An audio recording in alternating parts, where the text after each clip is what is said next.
वजह क्या है कि इसका सबसे ज़्यादा बड़ा जो है वो एटॉमिक रेडियस है। तो इसकी वजह ये है कि जैसे फॉर एग्जांपल ये एक न्यूक्लियस समझ लें आप किसी भी, तो जब भी हम मूव करते हैं, मतलब एक तो ये तो आपने देखा कि सारा जो डिस्टेंस होगा ये क्या कहलाएगा, एटॉमिक रेडियस, न्यूक्लियस से एटम और शेल तक।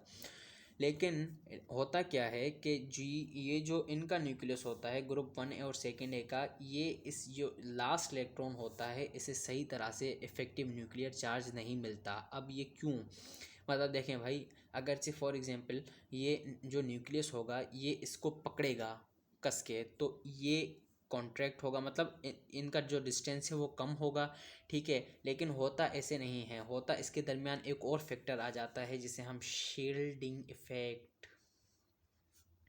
शील्डिंग इफेक्ट कहते हैं। शील्डिंग इफेक्ट दरअसल होता क्या, जैसे जंगों में क्या होता था कि तीर से बचने के लिए वो जो शील्ड होती थी, तो उसी शील्ड उसी की तरह से ये जो इलेक्ट्रॉन्स हैं, अब भाई जो चार्ज होता है न्यूक्लियस में, वो चार्ज चार्ज जो होता है दूसरे चार्ज को अट्रैक्ट करता है किस बेस पे, किस चीज़ से अट्रैक्ट करता है, अट्रैक्ट करता है वो इलेक्ट्रिक फील्ड लाइंस, मतलब जो भी चार्ज होता है उसकी कुछ ना कुछ फील्ड लाइंस होती हैं, वो इसे नहीं पहुंच पाती।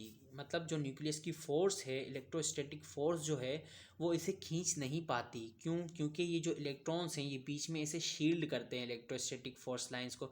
तो इसकी वजह से होता क्या है कि ये जो इलेक्ट्रॉन है ये आज़ाद, मतलब ज़्यादा आज़ाद होता है। जैसे ये ज़्यादा कैद में होते हैं, ये इतनी ज़्यादा कैद में नहीं होता। तो इस वजह से जो डिस्टेंस है वो बढ़ता है, ठीक है। लेकिन जब हम मूव करते जाते हैं अलोंग द पीरियड, तो प्रोटॉन नंबर बढ़ता जाता है और इलेक्ट्रॉन नंबर भी बढ़ता जाता है। लेकिन जो प्रोटॉन है वो 1800 और कुछ 36 टाइम्स हेवियर है इलेक्ट्रॉन से। तो